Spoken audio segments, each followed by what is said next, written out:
Alors le premier critère, le critère essentiel, c'est d'abord l'envie du musée d'accueillir Muséomix, la séduction que le musée peut lui-même exercer sur la communauté des muséomixeurs, c'est-à-dire son envie et son acceptation qu'une bande de joyeuderie vienne envahir ses murs pendant ces 3 jours pour renouveler complètement le regard du spectateur sur les collections et sur les espaces.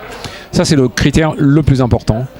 Il se trouve que j'ai la fonction à l'intérieur de Muséomix Rhône-Alpes, la fonction, la responsabilité d'être trésorier. Donc on va parler argent.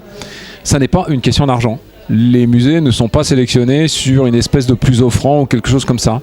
L'argent n'intervient que dans les contraintes de l'organisation. Voilà, Muséomix a un coût et les musées, comme l'association, prennent leur part du coût, comme les collectivités, pour arriver à organiser l'événement. Mais ça n'est pas du tout un critère de sélection.